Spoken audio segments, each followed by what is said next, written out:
Salam damai, salam sejahtera bagi kita semuanya. Tema kita pada sesi ini adalah penjelasan mengenai ajaran perjalanan leluhur bukanlah suatu agama dan tidak akan membentuk suatu agama baru, bukan suatu kelompok atau golongan, bukan pula akan membentuk suatu adat atau peraturan tersendiri, serta bukan pula untuk suatu ajaran kebatinan ataupun kerohanian ataupun kejiwaan, bukan pula makan suatu kepercayaan.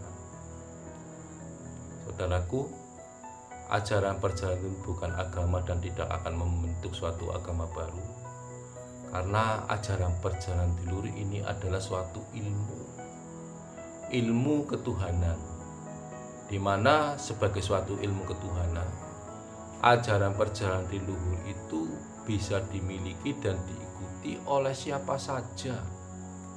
Oleh siapa saja, baik laki-laki atau perempuan, apapun ideologinya, apapun politiknya, apapun suku bangsanya, bahkan apapun agamanya. Hal ini dikarenakan di dalam ajaran perjalanan leluhur adalah mengolah pribadi manusia sebagaimana sejarah tergalinya oleh beliau Romo Kawruh Tulus Partosuwiryo, bahwasanya yang diharapkan adalah membentuk mental kepribadian manusia sehingga mempunyai mental yang baik dan benar sebenar-benarnya, dan yakin pada dirinya sendiri dan yakin adanya Tuhan.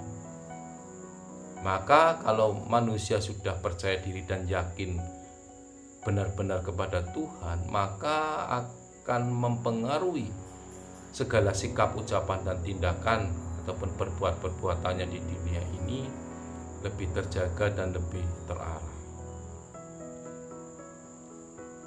Di samping itu, di dalam ajaran leluhur memang tidak membentuk atau membuat suatu adat tersendiri, membuat peraturan-peraturan tersendiri, sebab sesungguhnya adat dan peraturan-peraturan itu sudah ada di masyarakat, sudah ada di lingkungan masing-masing, di mana di masing-masing masyarakat atau lingkungan itu sudah mempunyai adat atau peraturan-peraturan tersendiri.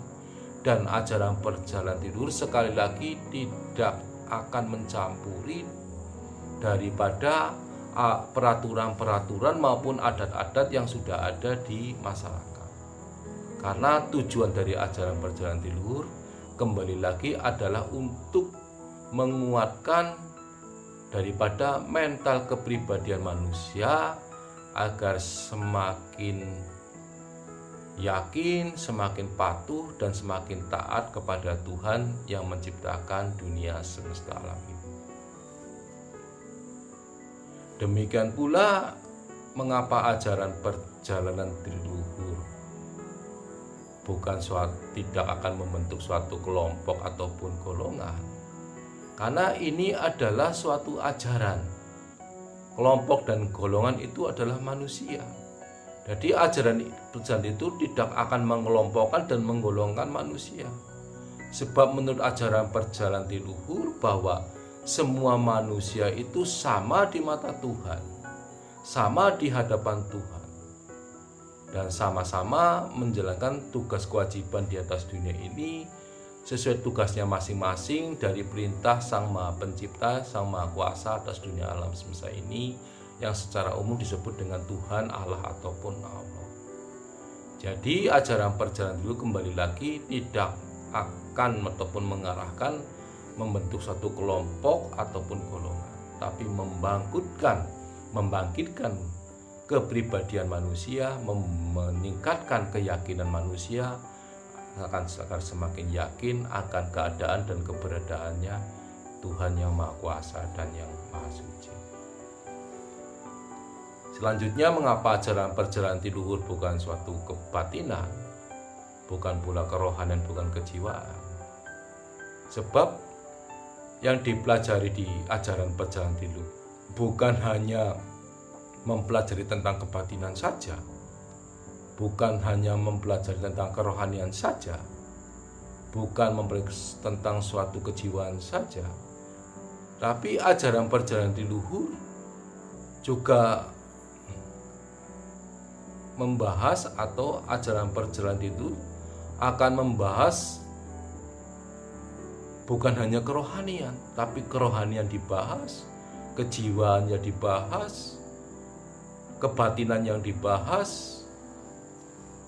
Artinya di dalam ajaran perjalanan leluhur nanti akan membahas tentang jasmani atau jasad, atau di dalamnya jasad itu jasmani dan jiwa, juga akan membahas tentang batin atau rasa, juga akan membahas tentang roh atau sang hidup di dalam diri manusia itu sendiri.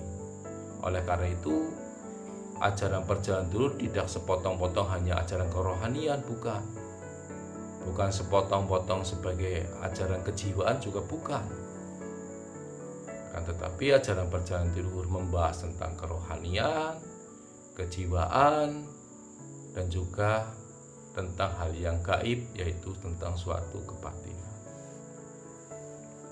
Itulah bahwa ajaran perjalanan leluhur bukan suatu kebatinan, kejiwaan, ataupun suatu kerohanian.